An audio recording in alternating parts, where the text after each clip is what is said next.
Joining us live now here at GMA is Donald Trump Jr. Don, always great to have you. Good to be here. I guess let's get right to the headline overnight. We learned more about that man who showed up at that Vegas rally. Yes. Officers say he then tried to reach for an officer's gun, trying to kill your father, according to federal authorities. And he said that he had a backup plan if he wasn't successful in Vegas. Does this concern you about the safety of your father on this campaign trail? Listen, of course it does. I'm a son. I love my dad. I love what he's doing for this country. And there's a lot of sociopaths out there. I mean, thank God we have great law enforcement in this country.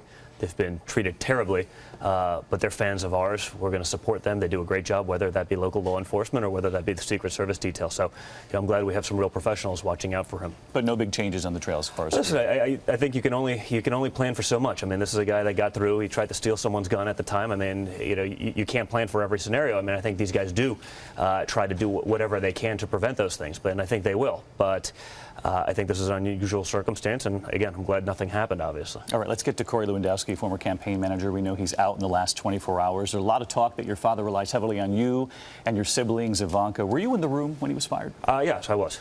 And how did that go down?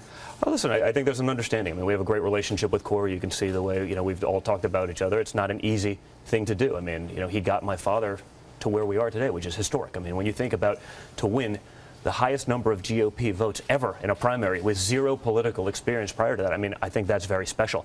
And so there is a good relationship there. But I think there's also time to move on. There's transitioning. There's growing a team. There's working with the RNC, to do this for the general. And I think things had to change. And honestly, it worked out well. I think it was a good split up. It made a lot of sense. And, those are the tough decisions that you actually have to make when you're running for president. But you make the point there that your father celebrated Lewandowski along the way for the history that was made during this primary. And yet there were reports that he was escorted from the building. That would seem extreme for someone. He wasn't escorted physically. I mean, this is, there's policies when you would do something like that. He was brought down to his office. We got his stuff. There was nothing malicious or vicious about it. But he didn't see this coming. No, he didn't see this coming. I mean, listen, but there does have to be a transition towards the general. There does have to be someone that has this experience. What he's done so far has been incredible and historic. We have a great relationship. We respect him a lot individually and as a friend.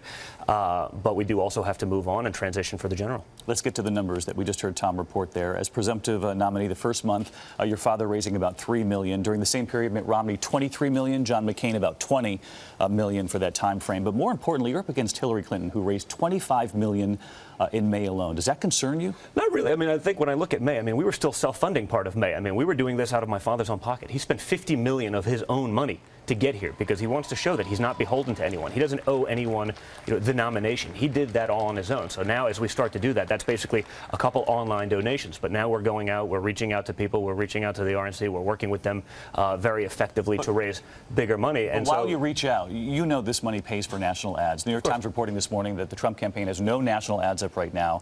But this is what you're up against. Hillary Clinton up in several of the battleground states. We realize there's a big machine. Take a look at this. Today, we face a choice about who we are as a nation. I'd like to punch him in the face, I'll tell you. Do we help each other? Knock the crap out of him, would you? Seriously. Do we respect each other? See this guy? I don't know what I said. I don't remember. Do we stand together?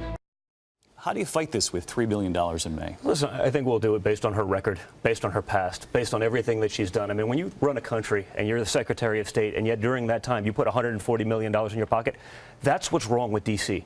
That's what everyone has rebelled against, but on both sides, whether it be the people voting for my father or the people voting for Bernie on the other side. They're sick of personal enrichment and turning our government and our country into people's own private slush fund. I mean, Hillary Clinton's been doing this and the Clinton family has been doing this for 30 years, maybe longer. And you know what? That's not going to change. So I think she's really capped where she's at. I think we can show my father in a very different light. People are still getting to know him, the real side of him, the side that I know, and as a family man, and as a father, and as a grandfather. There's a lot more to my father than that, and he's done that. He's the only one in this race that's actually created jobs. And you'll tell that story at the convention in the coming weeks. We'll find out the VP pick at the convention or before that? I think you will, yes. At the convention? Yes. All right, Don Jr. Hey, always pleasure. great to have you. Thank you.